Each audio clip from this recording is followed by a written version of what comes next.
Alrighty then, I should be live. What is up, guys? Chase Oliver here, bringing you guys my WWE Extreme Rules 2018 review and results. Oh, this should be a doozy. This should be a fun review. Because you all know when bad shows happen in wrestling, it's always fun for the reviewers. When there's a bad show, us reviewers, we love that because we just eat it up, man. It's like a nice piece of cake for us. It's a nice piece of cake for us when we get a bad show. Now, here's the thing. I don't like talking about bad shows.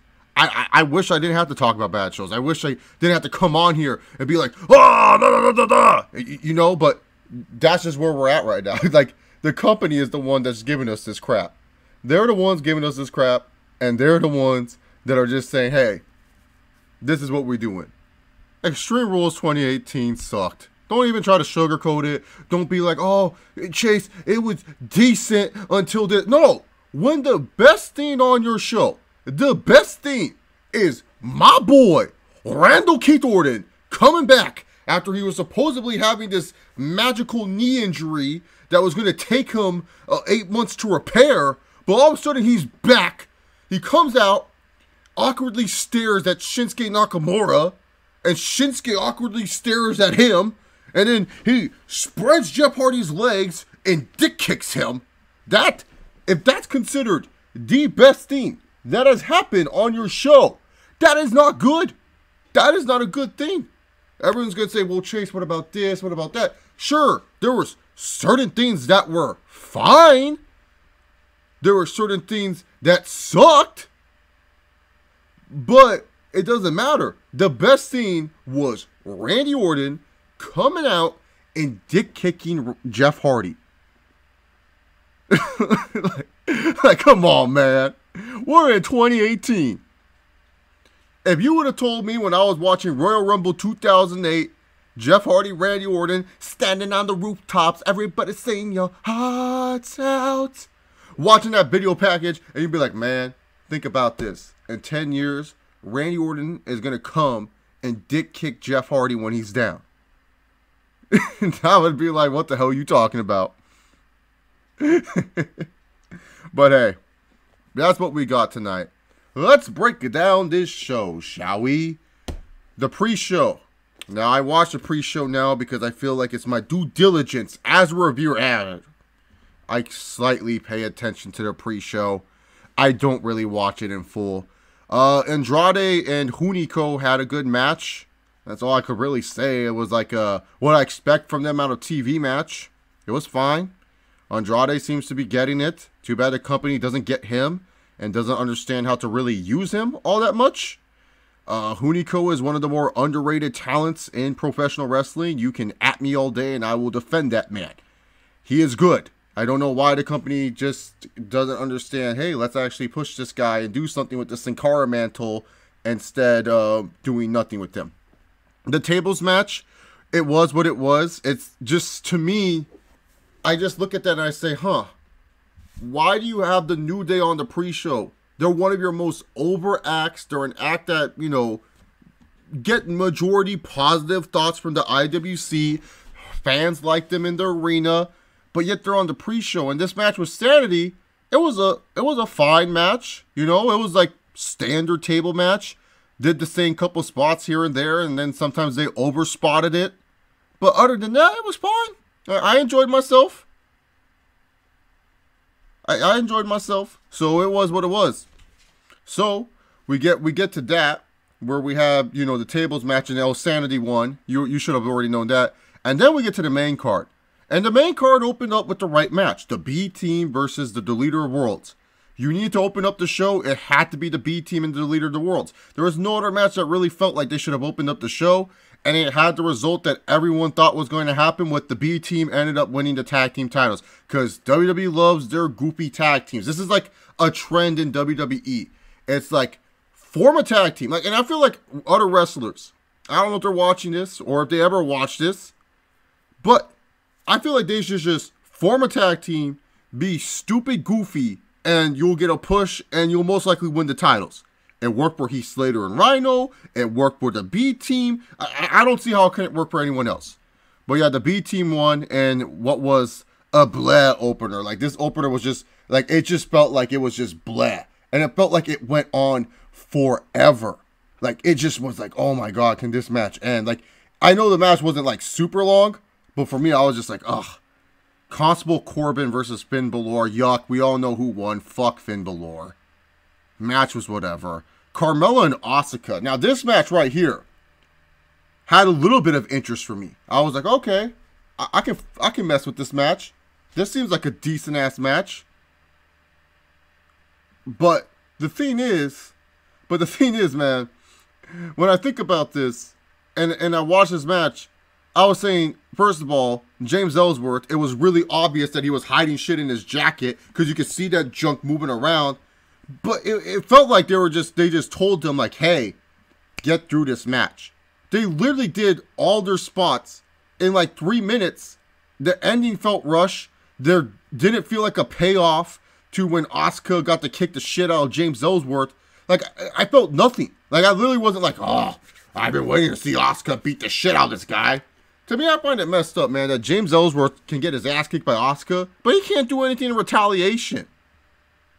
I'm not saying, oh, I want James Ellsworth to, like, freaking go down on the girl and beat her ass. I'm just saying, man, do something. And Asuka, she's, like, doing nothing right now.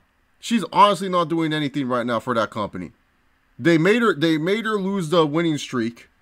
And after that, I always wondered, what are you going to do with Asuka? What are you going to do with Asuka after the winning streak is over? And it just shows. They didn't know what to do with her.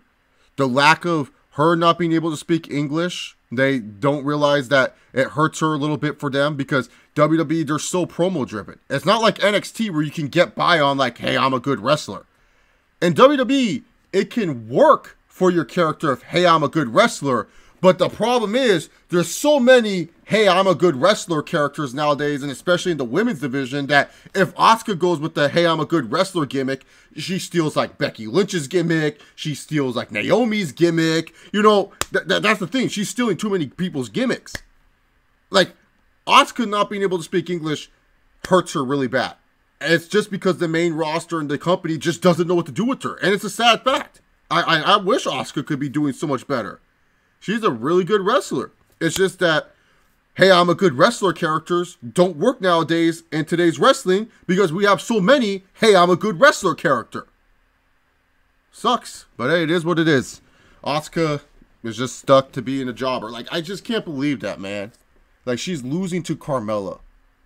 Why is Carmella...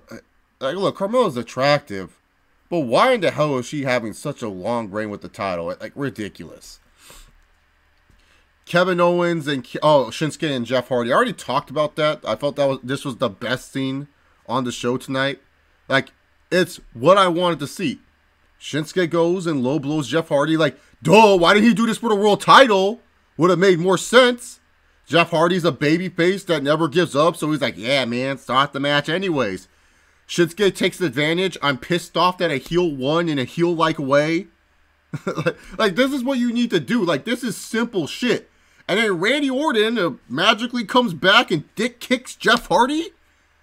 Like if you did not like this segment, because you're like, oh, the match wasn't 12 minutes and Shinsuke and Jeff Hardy didn't put on an epic thing. It's like, not every match on the card needs to be epic or awesome or, oh my God, this was great.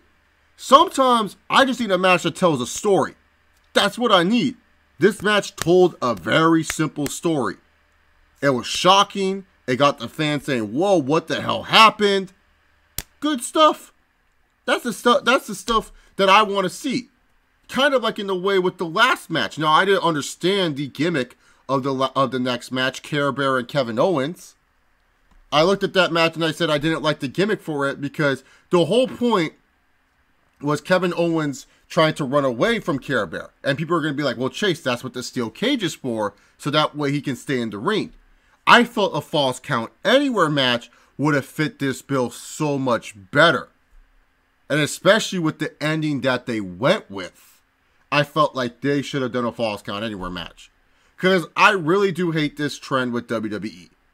They give someone the Money in the Bank, and they decide, hey, you have this, you have a guaranteed world title shot, you can take some L's on your record.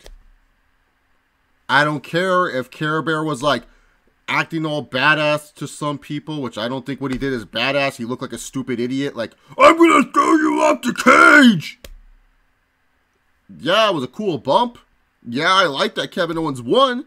But to me personally, I was just like, if this was a Falls Count Anywhere match, Kevin Owens took a huge bump, and then Care Bear got the win, it would look way more legit than Care Bear acting like a goof, acting like wins and losses don't matter, when this guy literally has the freaking briefcase that can go on and get a guaranteed world title match anytime. I want my number one contenders, especially my guaranteed number one contenders, to look legit, to look like they can't lose. Like, you just are pretty much telling me Care Bear would rather cause destruction and everything like that than actually win a match. So what makes me think he's going to take Brock Lesnar seriously if all he wants to do is just cause destruction and be a little goofball?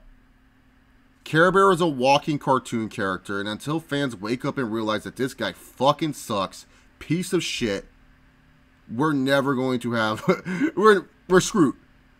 Because their company's built around an idiot like this. And I'm having an XSplit problem. I'm not 100% sure. I got XSplit like just popped up at me for 5 days. They're like, hey, Chase. And I'm like, what's up, XSplit? But yeah. Extreme Rules, man. That was the most extreme moment, too, was Kevin Owens going off that cage. It was like, holy shit. Like, yeah, that's like definitely a moment from this pay-per-view that you always kind of remember. It's definitely one that they will be overplaying till no end. But what's the matter when Kevin Owens comes out next week, this Monday on Raw, and he's like limping like he normally does? I'm just being real here. So yeah, the steel cage match, like, yes, the premise of it was good. Yes, the moment of it was good. But I really do feel like the execution overall could have been better if it was a different stipulation. People are going to be like, wow, that's such nitpicking. But no, tell me, do you want your guaranteed number one contender to at least, and I mean it, to at least be able to beat someone that is winning matches instead of some cartoon character goof that is like, Kevin won, I don't care, I just want destruction. No. If I want to watch a cartoon character be a freaking idiot, I'll go watch a cartoon. I don't want to watch fucking Care Bear running around in his stupid camo pants. Ugh. So anyways, what happened after this? Oh, the Bludgeon Brothers taking on Team Hell No. But what happened before this? So Daniel Bryan, now being an official Breakfast Club member and knowing politics very well, had it where he got beat up a little bit before the match with his good friend Kane, because we don't want Daniel Bryan to lose legit now. I love this new Daniel Bryan. I see the light now. I love it. The one thing I don't love and don't understand is this. All this promotion for Team Hell No, and they don't even win?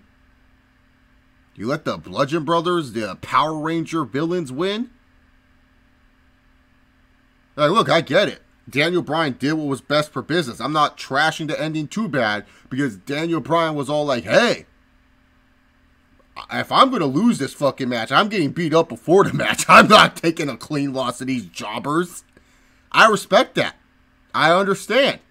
But I don't understand, you build this whole Team Hell No reunion, give it a nice video package and everything like that. And out of all the things on the show that felt like, hey, you can't fuck this up, it's just give Team Hell No the belts. Even if they lose it in 2 weeks, it doesn't matter. You get a nice little moment for the fans. It's like, instead, it's just the Bludgeon Brothers win. It's like, how do you fuck that up? All you have to do is let Daniel Bryan just win this match.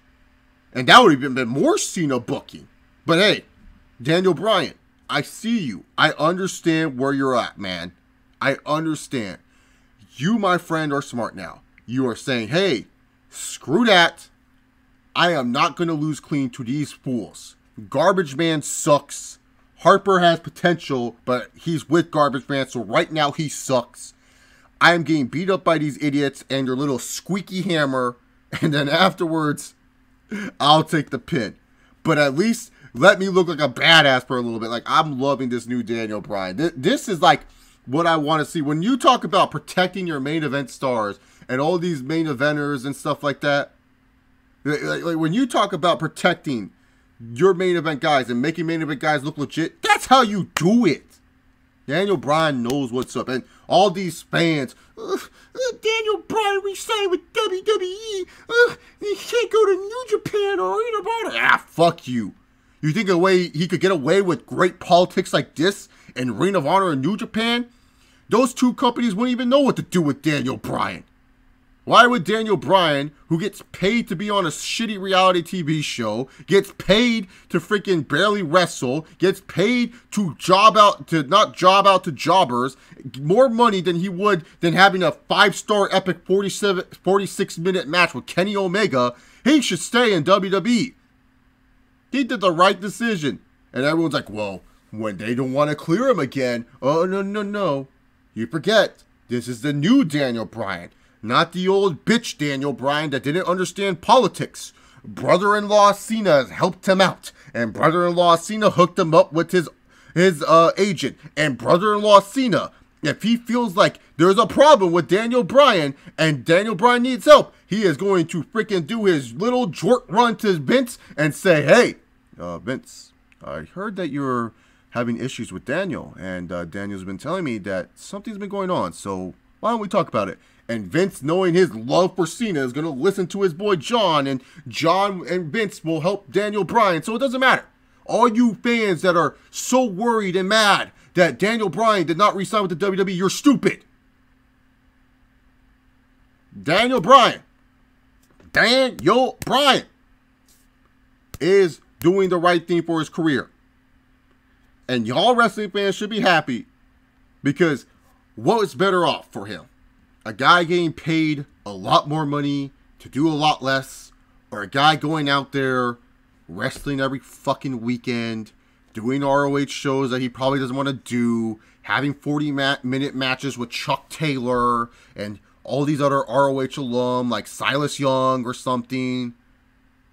Why would he want to waste time doing that bullshit? It's not like Impact Wrestling would overpay their budget for Daniel Bryan. And I don't think Daniel Bryan would love to go to Canada every time. I don't think Daniel Bryan would love to go to New Japan all the time. So when it comes down to it, man, Daniel Bryan is not against the WWE system. He's in the WWE system, and he knows it. And he can say whatever he wants about the WWE system, because he has brother-in-law John Cena. LOL, Bryan's awesome. Like, I'm now a Daniel Bryan believer. Y'all know this now. Oh, yeah, so Lashley and Reigns. Oh, you guys know I was excited for this match. The match itself, though, when it comes down to it, that was fine. You know, I've seen a lot of people say this was match of the night. I've seen a lot of people trash this match. I thought it was fine. I liked it. There were some iffy parts here or there. There was some stuff where it was just like you could tell that these guys didn't really work that a lot with each other.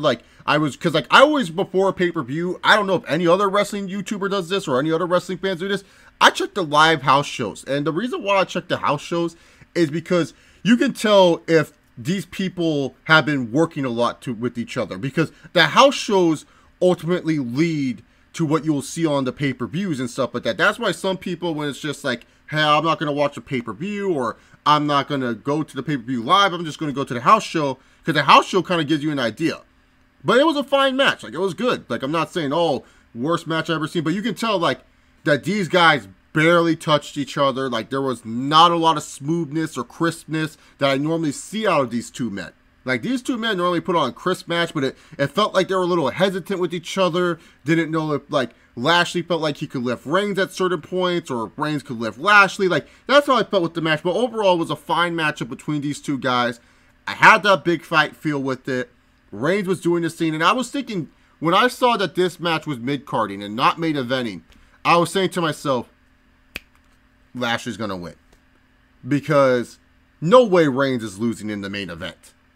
Hell no. But, because the thing is, Golden Children, Triple H booking, if you're going to lose, lose in the middle of the card, where people will forget, And so, Lashley and Reigns, Lashley going over was the correct decision. Look, right now, Reigns and Lesnar, screw that ship. That ship right now has so many holes in it. We do not need to see Reigns and Lesnar go on. Lesnar needs to fight someone like Lashley, who has a legit MMA background, and especially since they're trying to build up Lesnar, and especially because Lesnar's trying to go fight Daniel Cormier at a UFC in like 6 or 5 months.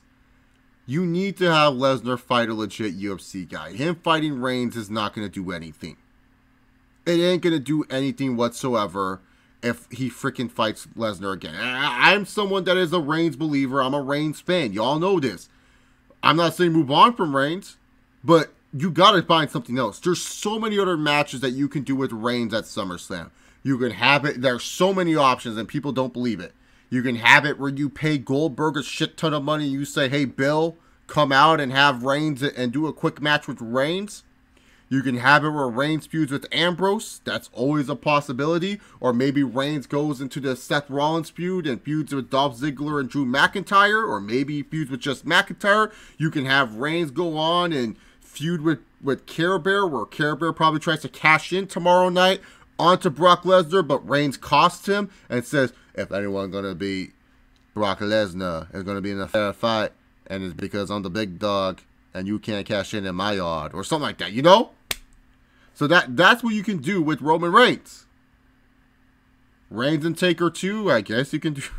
Why would you do that? No, for real, why? What, does Taker need a big win before... Oh, he does need a big win before WWE Super Show. I mean, he does need a big win before he faces Triple H in the main event of Super Show, so that makes sense. Do I think Reigns will win a world title in 2018, Xander? No. I don't see that as a possibility at this point. 2019. But yeah. Yeah, but overall, man, Reigns and Lashley was fine. Nothing great, nothing awesome, but it was a fine matchup. You know who wasn't fine? Alexa Bliss and Nia Jax. Yuck. They did not even try, man. They did not even try with this goddamn match. They were just like, focus on Ronda. Ronda was the only highlight, man. Like here's the thing. If you women have weapons, swing them like crazy animals, man. Y'all were going so soft on each other. Like, seriously, man. Like, what's this? Like, they barely hitting you, stuff like that, man. Barely hitting people. Yeah, Ronda Rousey was the only good thing in the women's match. Jackie, I feel like Lashley's run's okay. It's nothing where it's like, oh, man, Lashley's been impressing me. But it's been okay since he got out of the Sami Zayn stuff. He beat Reigns, so, you know, that helps his credibility out. And most likely he's going to face Lesnar. So, yeah. Do you see Lashley being the first Black Universal Champion? No. I don't see them dropping the belt off Lesnar, especially because he's going to go fight Cormier. I mean, you can do it in a smart way, but I don't see it. I would love if Lashley won, by the way. Styles and Rusev. Another fine matchup on this card. And this is where I was just like, huh. So they're going to make the IC title. They're going to make the IC title main event. I was curious about that. I was just like, okay. I get it. I understand. You know, compared to Styles and Rusev, the IC title has had more build-up. I mean, because really, Styles and Rusev's build-up is like, it's going to be a Rusev Day, AJ. Well, it ain't going to be a Rusev Day. It's phenomenal. That's literally been their build-up to the feud. Like, I get it. It's for the WWE title. But it's like, you have to main event with something with a twist. There's always to be a big, awesome ending. And I don't think fans would have been like, oh, this was awesome if AJ Styles would have just beat Rusev and that was it. Like that's something where I'm just like, that's it. Like, no. Like, come on. So yeah, AJ Styles put up a fine matchup with Rusev. LOL, AJ won. It is what it is. And then we get to the main event, the IC title. And the Iron Man match. And everyone's match where everyone was saying this match was going to be awesome. To quote a man from Southern California, a Scorpio from Southern California, this had to be the worst main event I have seen in quite some time. I see you! What kind of bullshit was that? First of all, don't worry. I'll get to the fucking fans. But let's talk about the match in general. Dolph Ziggler and Seth Rollins had a match on Monday Night Raw, where in 17 minutes, it took Ziggler 17 minutes to pin Seth Rollins. But here, Seth Rollins is pinning Ziggler like it's nothing for gets 2 falls in 8 minutes. Then you have this main event on Raw. Where Seth Rollins and Drew McIntyre are fighting each other. And if McIntyre wins, he gets to stay at ringside during the whole Iron Man match. And that whole main event meant absolutely nothing because Drew McIntyre gets kicked out in the beginning of the match. Because he gets himself disqualified, gets Dolph Ziggler disqualified, and gets himself banished from ringside. But the thing is, the amount of times that McIntyre attacked Rollins, this should have been like, oh, no. Like, give Rollins 8 points. The fact that he had only 3 was ridiculous. Then the build-up of getting to Ziggler to tie up with freaking, what's his goddamn name? To tie up with, what's his name? Seth Rollins. Last I checked in Iron Man matches, the whole point is for the babyface to be caught up with, to be like trying to catch up to the heel. Not for the heel to catch up with the face. And so, you're going to have it where freaking goddamn Ziggler catches up. And then within 17 minutes left of this match, we're tied up at 3-3 apiece. Why the fuck did you not just say, hey, how about we have the first fall at 17 minutes of this match? Morons. And then this match was super tainted. Because all these wrestling fans, all they do is bitch and moan and bitch and moan. Ugh! If Roman Reigns main events ever again, I'm walking out. Even though I bought a ticket, a bunch of beer from the arena, and a WWE t-shirt tonight, I'm still walking out. I'm gonna walk out. Okay? Fuck Roman Reigns. He don't deserve to be a main event. Other wrestlers need to be in the main event. These fans say and do stupid shit just like that. And yet, we finally get other people in the match that you've been complaining about. And what do? You hijack the match. You are chanting, where's the clock? 5, 4, 3, 2, 1. 5, 4, 3, 2, 1. 5, 4, 3, 2. Wrestling fans for you. You bitch and moan for something, and instead of using your energy to get behind Seth Rollins, I always hear wrestling fans say, Seth Rollins is the one guy they watch. Seth Rollins is the guy that should be the top guy, not Roman Reigns. I want Seth Rollins to main event for the IC title or with the IC title because he deserves it.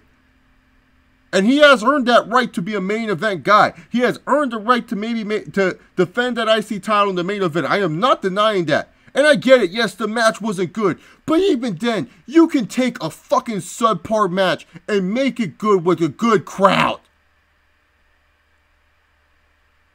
Rock and Hogan is like a terrible fucking mess of a match, but without the crowd noise. You put the crowd noise on, it's one of the greatest matches ever.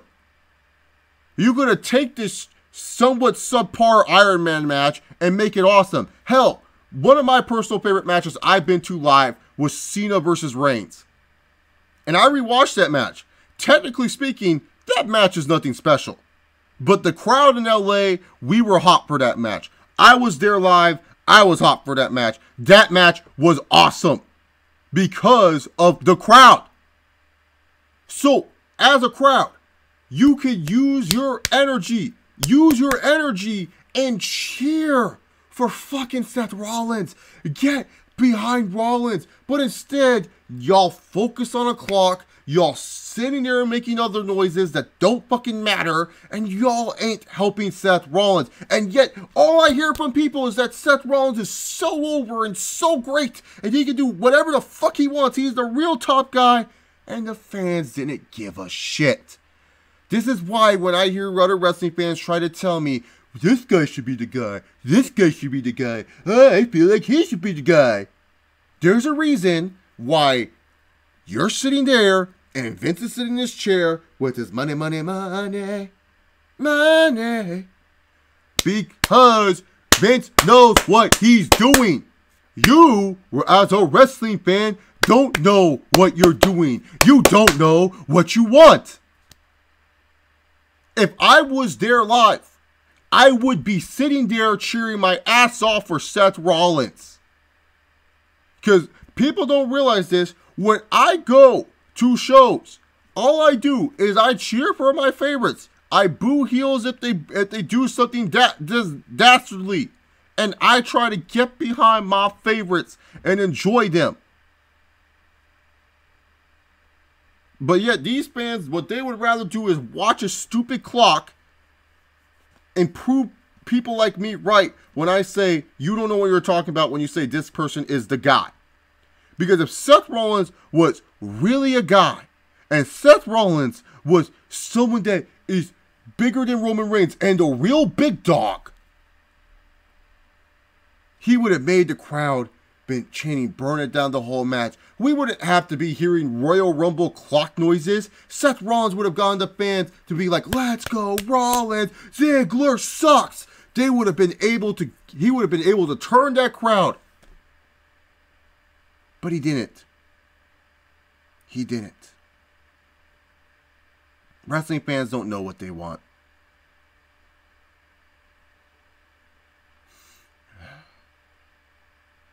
But overall, Seth Rollins did not win this match. Seth Rollins ended up losing.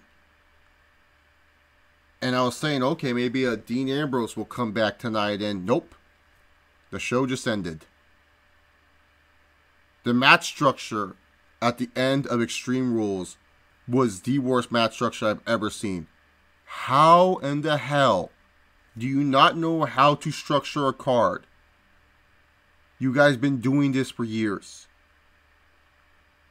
Seriously, if this was the result of the Iron Man match we were going to get, Reigns and Lashley should have main evented, because at least the fans would have given somewhat more of a shit for that match in the main event.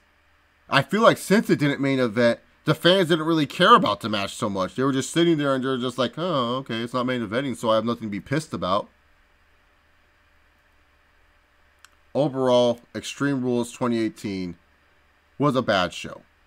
No sugarcoating it, just a bad show. Worse than Backlash? Oh, hell no. Backlash, that was shit. But this was bad. And there's no sugarcoating it. I want to know what you guys felt about Extreme Rules. Leave it in the chat. Leave it in the comment section. If you guys like the review, thumbs up. You guys know me. The thumbs up are very important on YouTube. It helps me get more interaction on the channel. So if you guys can just thumbs up the video, that would just be awesome. Just so that way my beautiful voice can be heard by more people and stuff like that. But yeah, Q&A time. Everyone's favorite part of the video, the Q&A time. You all know the rules of this. So if you guys are new though to the channel, because sometimes with pay-per-view reviews, new stuff happens. These don't have to be wrestling related. Y'all can ask anything. This is where we get to chill, turn off our brains for wrestling and stuff like that. So yeah, man, leave your questions and I'll answer them, man.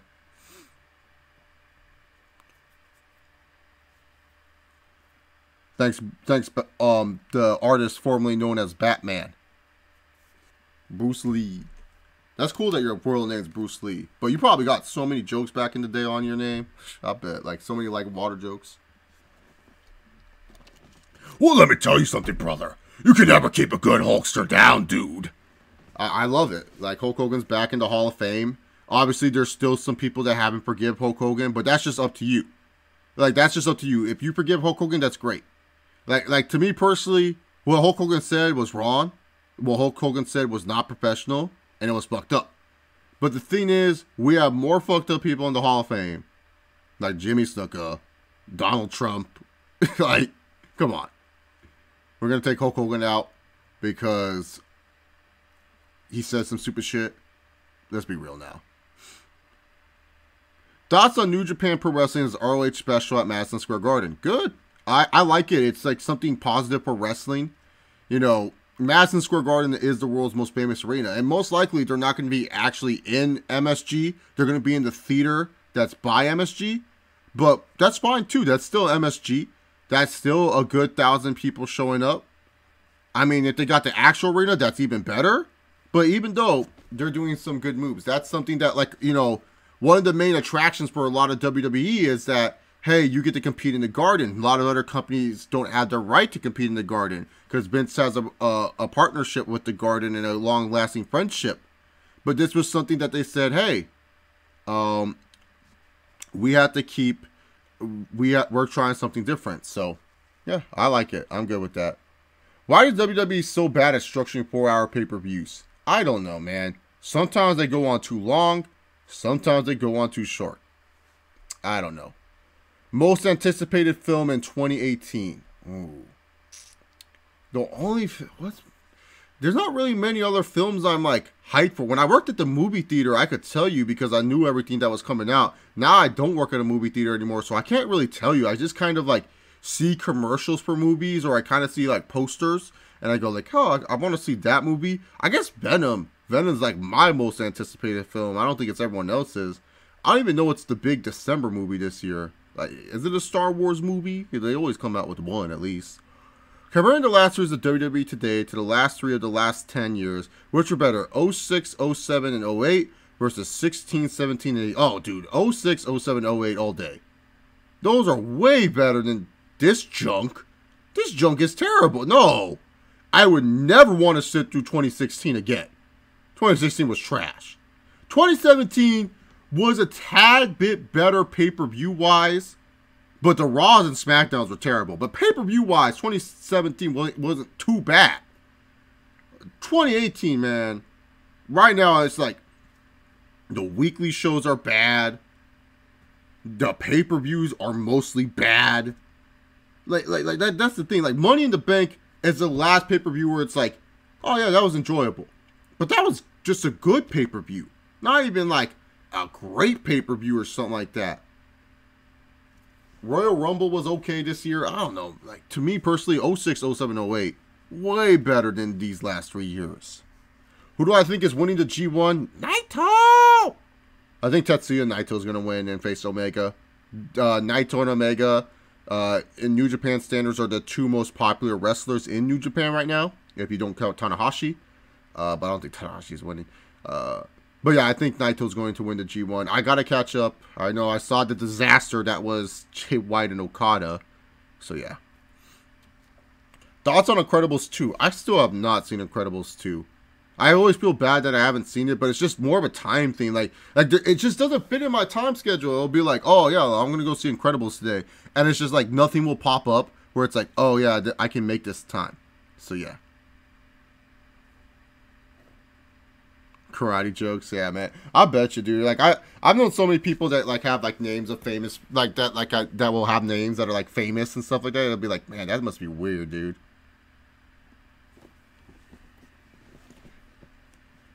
Yeah, I know. Fabulous Moolah nearly had a trophy, man, and she did like the most terrible things. Shout out to Snickers, man.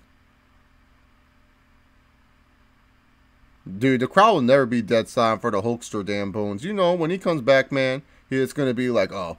My favorite Jordan shoe, 1 through 23s. Mine is the 11s. 3s or 5s.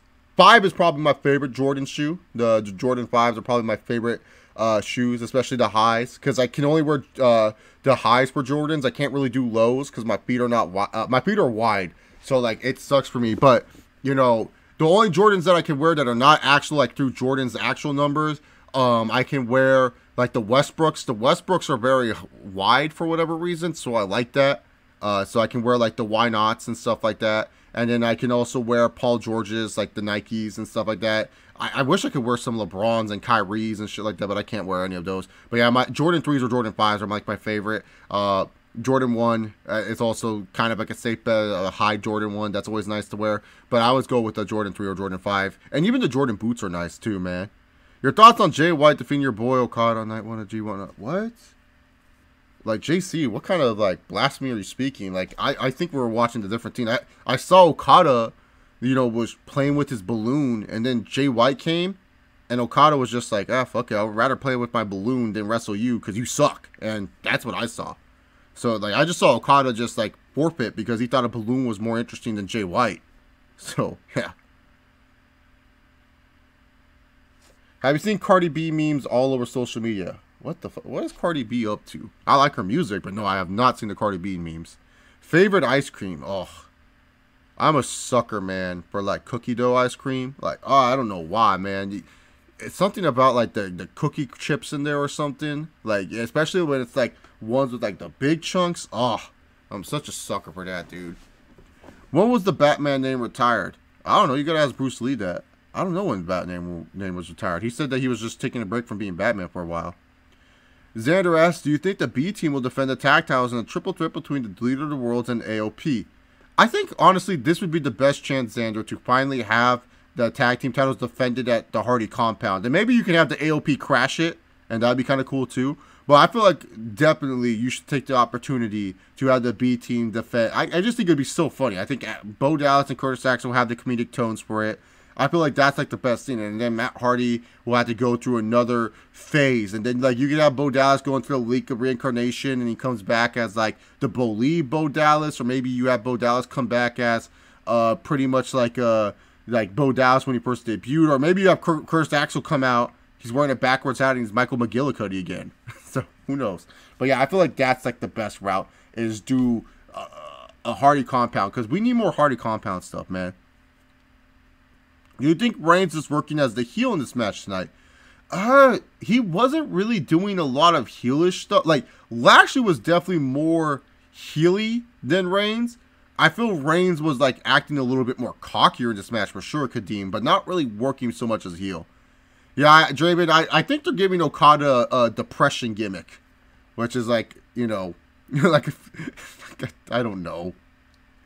It's like, it's so weird seeing this guy be the most dominant dude in New Japan where like no one can stop him. He loses one world title match and all of a sudden he dyes his hair red and he's playing with the balloon and everything. Like maybe he's doing a depression gimmick, which is fine.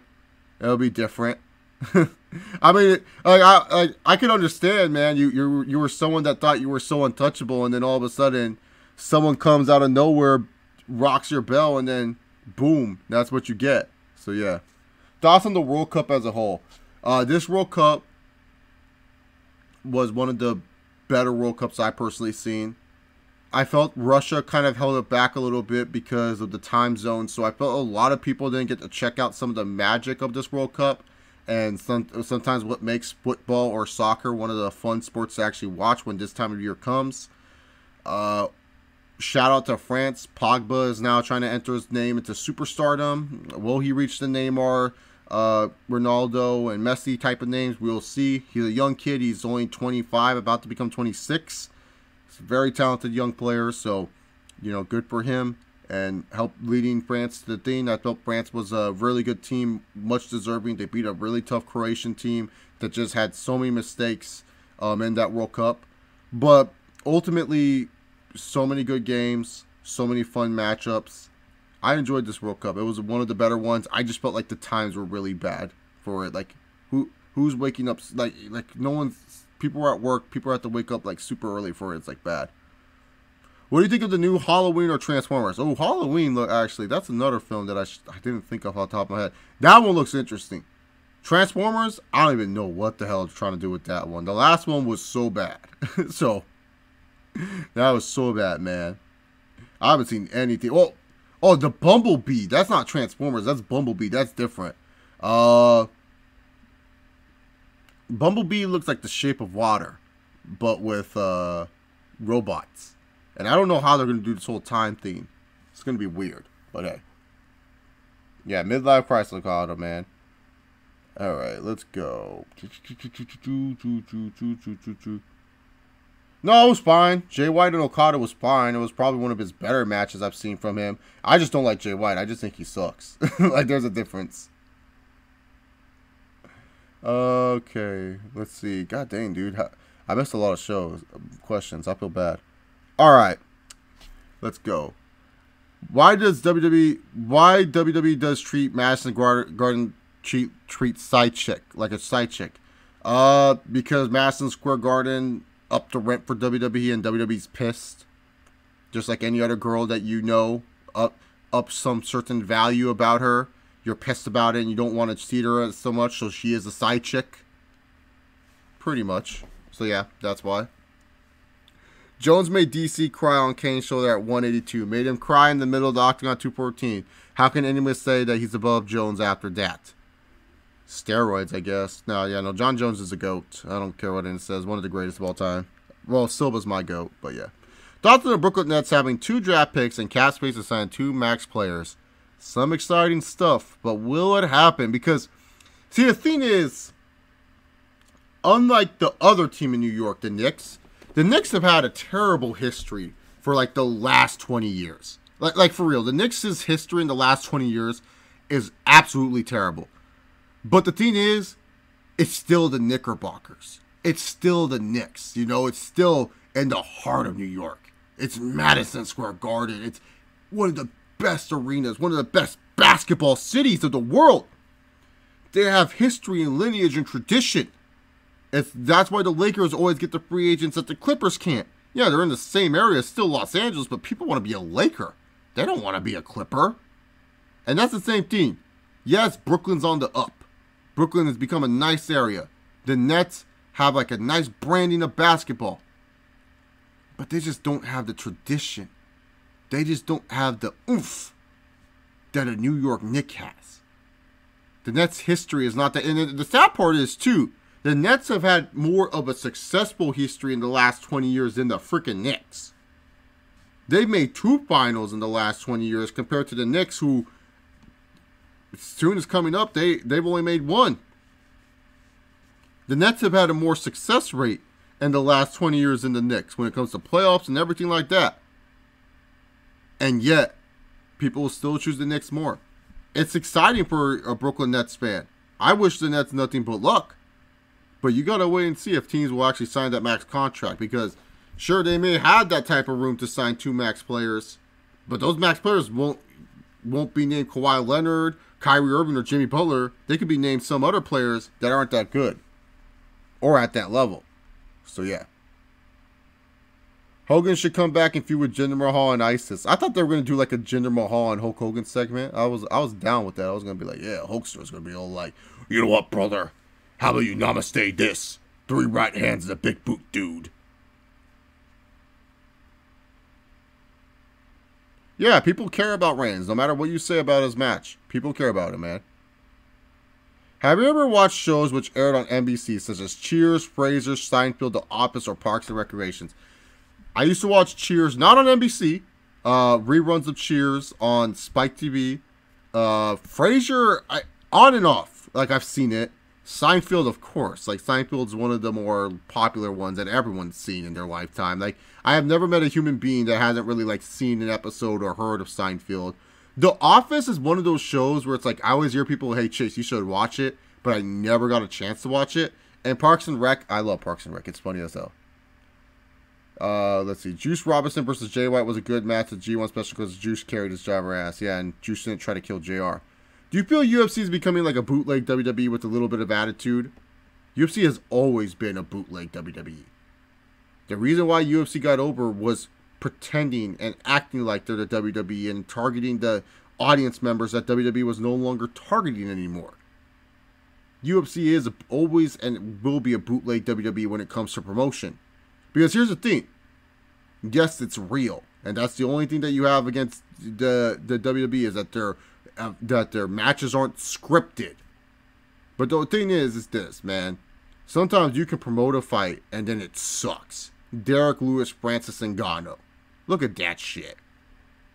You tell me if someone actually paid money for that pay-per-view, they would be pissed. Alright. Emo Trap.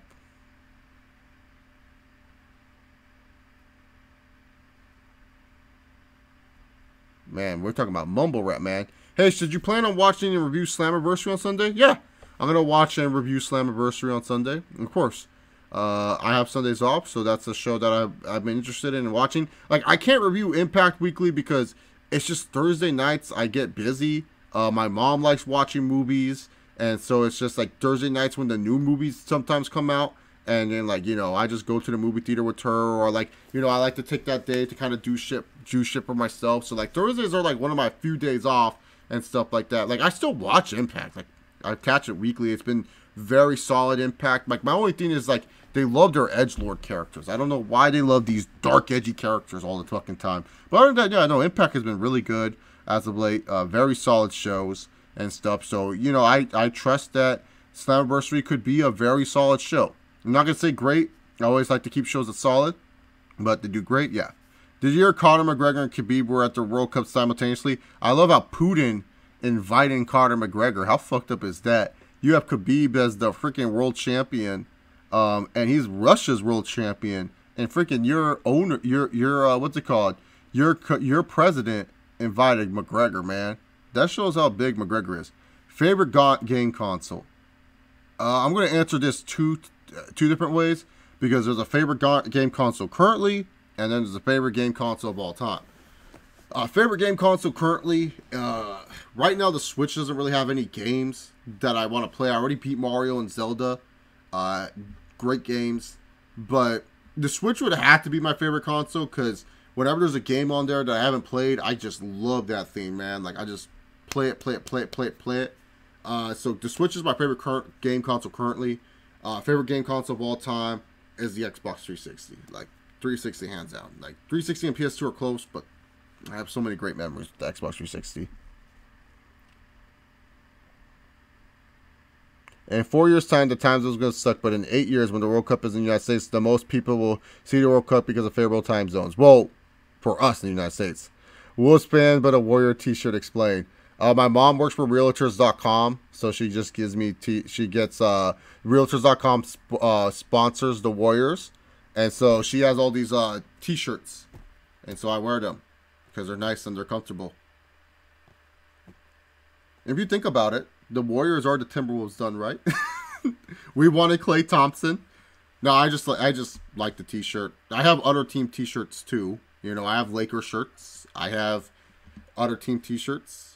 It's fine to have other team t-shirts. I have more Wolves shit than I do Golden State Warriors stuff. I just like the shirt. It's a nice shirt. The strength in numbers. And it's a cool playoff shirt. Plus, I live in California, so if I get seen wearing this, I can talk to bandwagon fans and show them what's up, because I know more than their team. Like, I'll be like, yeah, man. When people go like, oh, who's your favorite Warrior? I always say Monte Ellis. Just to, like, piss them off. Or Jason Richardson. Honestly, he probably would be, because, like, I wasn't there for the Run TMC days, so I can't tell you, like, oh, yeah, Tim Hardaway, awesome. I wasn't there for that. But growing up, man, like, Jay Rich, dog, he was a baller. And then he was also balling on the Suns. But, yeah, man, that's why I have the carry on. That's why I have the Warriors shirt, man. It's just because my mom, she worked for it. I was wearing it. I'm not going to change my t-shirt for the review. I'm not going to be like, oh, I'm reviewing wrestling. I'm going to go change my t-shirt. You know, so yeah.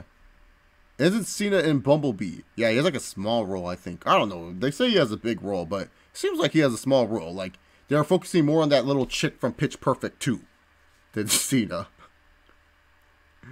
Where is John Cena in WWE, or can I not see him? He's working his gimmick, man. Yeah, you're right. You can't see him. That's his thing. KOD is hot as shit. What's up, Everything Pro Wrestling? How are you, my friend? I love it, man. We're having like a rap talk and stuff with that. They're going to let John Jones come back? Yeah. In 2 years? I honestly, fuck it, man. USADA needs to stop being anal, dude. Maybe Daniel Cormier is taking steroids, but he's been with USADA for so long, so he knows the loopholes. Maybe that is, man.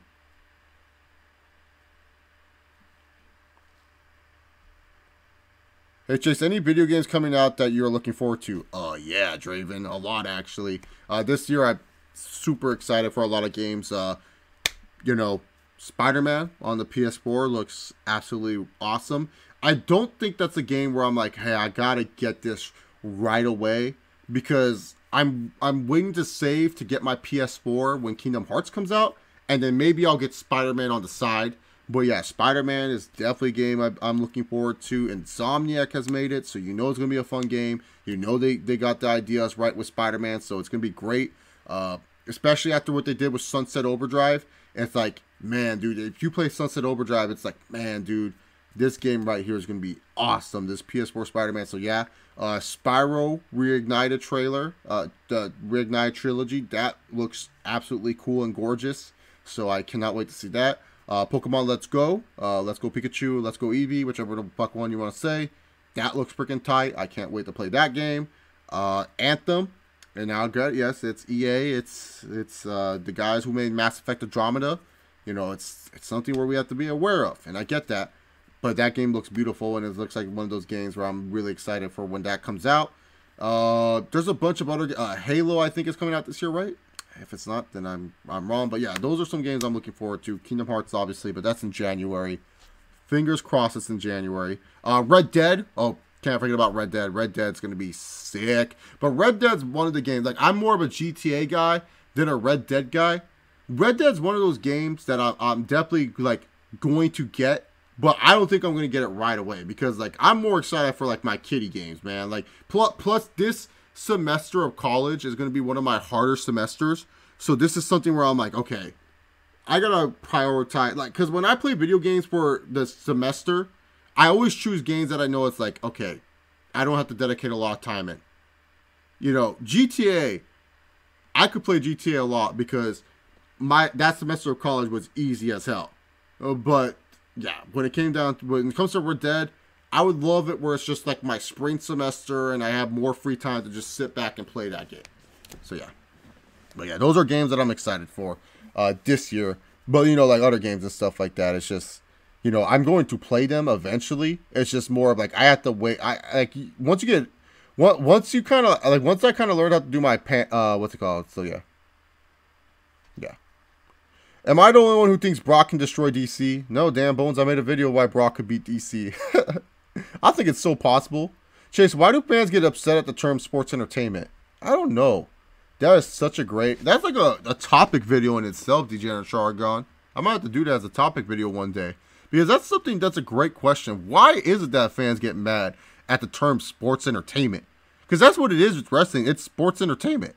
They're doing what is supposed to be a sport, and they're entertaining us. You know what I'm saying? Like, they know how to entertain us. They know how to get us, you know, going and stuff like that. So I don't know why, like, people get so upset with that term, sports entertainment. It makes no sense. Why are fans nowadays so rebellious? Do you think this is a trend started at Raw after WrestleMania 29 Orton versus Sheamus match? I feel like Xander fans are so rebellious nowadays. It's because of just like they feel like the company doesn't listen to them, or it's just that's their mindset. They're just people that just like act like they can do whatever the fuck they want. That's another topic video. Man, y'all giving me topic videos now. Now I have to stop being lazy and I can actually do some topic videos and stuff like that. But yeah, I feel like fans are rebellious mainly because just so many years of WWE neglecting their views and neglecting what they want, even though they get what they want a lot of the fucking times. I just feel like they know what's best, so they act like it, man. Yeah, no, Cole gets so many bandwagon fans. Like, it's just ridiculous, man. Why is former WWE champion Jinder was wrestling on Main Event last week? Shit, dude. Jinder was wrestling on Main Event? I didn't even know Main Event still existed. Holy shit. That's bad. Out of these old storylines, which one would WWE have the highest chance of getting away with? Jeff Jarrett and the women, Trish barking, Taker versus terrorists, Katie Vick exploiting death, Orton/Eddie. Exploiting death, you can get away with a lot because you can use Superstar's name. They've done that before. You know, Batista did, Eddie's dead. You know, like told Ray that. So exploiting death, you can get away with. Taker versus terrorists, you can definitely get away with, especially because there's a lot of rednecks that watch wrestling, so they'll be like, yeah, show them who's boss, Undertaker. All that other stuff, no. Vince versus God. HLA can get away with it, yeah.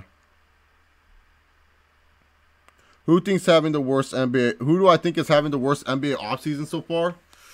Man, honestly, the Rockets. To me personally, like, yeah, they got Chris Paul back, but you lost Mbah a Moute and you lost Trevor Ariza. You can't find anyone who is dumb enough to take Ryan Anderson's contract. Or did Ryan Anderson get traded? I think Anderson got traded. I can't remember. Did Ryan Anderson get traded? Let me check real quick. Because I'm pretty sure Ryan Anderson did not get traded. Maybe in 2K he got traded from somewhere or something like that. Like maybe in my 2K file and stuff like that. Let's see, where he's at. Yeah, he's on the Houston Rockets. So, yeah, no one wants that terrible contract because that dude can't play defense to save his damn life. And Acapella, I don't know. So to me personally, when you look at a championship team like the Rockets, which they have the potential to be, they're having like a terrible offseason. But also, too, I feel like the Pacers are not doing a good offseason either. They have all this cap space. They could have gone for like a Jabari Parker or anyone like that, but they didn't do anything to add to their team. Maybe they just feel comfortable with their team. Who knows? But yeah. I told people it was a work, man. Like, I even said, this is some WWE shit, man.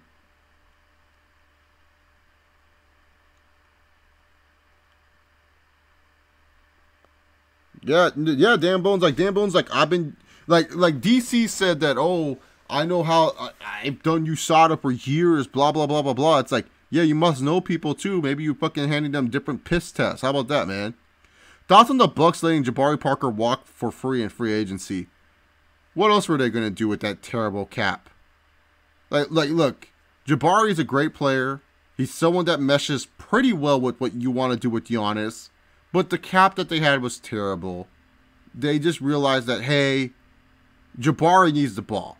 That's how Jabari Parker is going to be successful. When he goes on a team that says, hey, you're the man, do what you need to do. And then Jabari Parker will have one of those years where he dominates and everything like that, and he'll be like an Oladipo, and people will be like, oh, I knew Jabari Parker wasn't a bust. That's the thing. The Bucks realize, hey, our team's around Giannis. We have way too many guys that like to grab the ball in isolation and dribble. We need more guys that can play off Giannis very well. Jabari Parker just wasn't one of those guys. He's going back to Chicago where he went to high school. Good for him. I think he'll do well in Chicago. I felt if you're Indiana, you should have gone for Jabari Parker. With that cap space, him and Oladipo would have been a nice team, and he would have been a nice scoring option, so that way when Oladipo starts to tire down a little bit, you could have done something with Jabari. That's why I feel like the Pacers are having a bad offseason. Like, they could have done, like, Fred VanVleet and Jabari Parker, and they didn't get any of those guys. Just weird.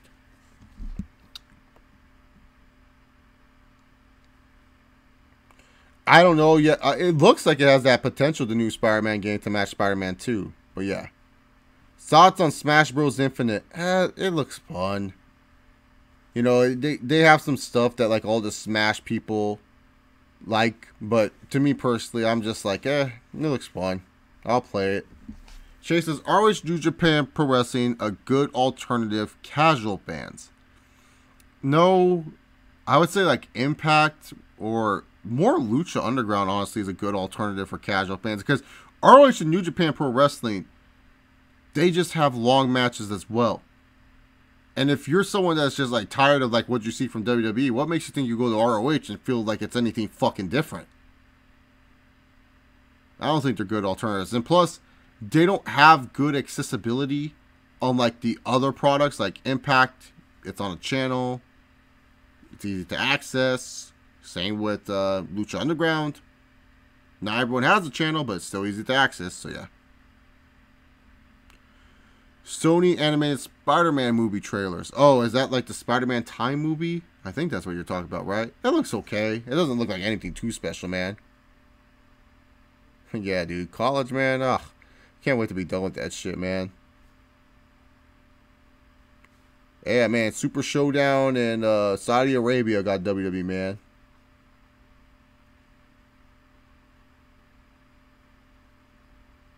Yeah, Ryan Anderson hasn't been traded. Yeah, that's what I thought, man. Well, I looked it up, man. We're talking about I love how we're all talking about like rap and stuff like that. Like just like dissing. I like Drake though. Y'all know my love for Drake, man.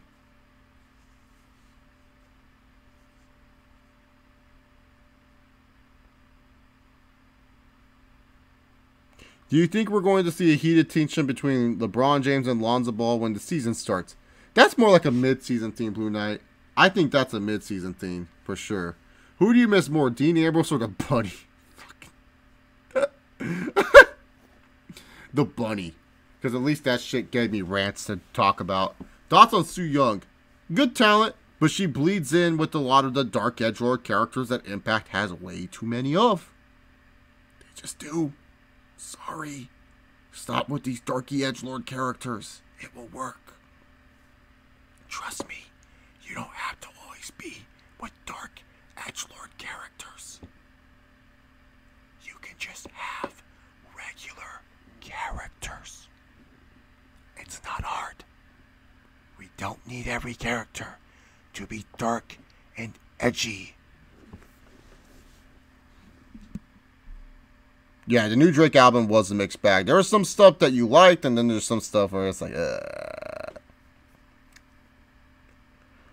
World Series predictions now that we're in the All-Star break.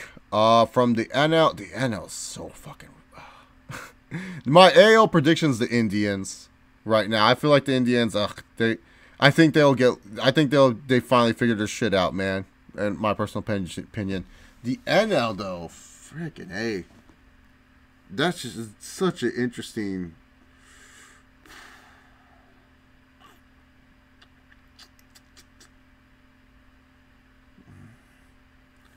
It is an even year. And sometimes we do have to believe in the Giants. So I would have to say that.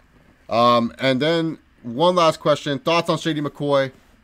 Idiot. That's my legit thoughts on Shady McCoy. When I heard all that stuff, it was just ridiculous. But anyways, guys, thank you all for watching. I can't do the full outro because I got to use the restroom really bad. And I'll be on the toilet forever. But thank you guys very much for watching this one. I'll catch up with you guys in the next one. I'll be doing a Raw review tomorrow. So just come on that and everything like that. So see you guys for the Raw review tomorrow. Remember, just like the UFC #1 contender Brock Lesnar, sometimes you don't have to give a shit in life. And yo.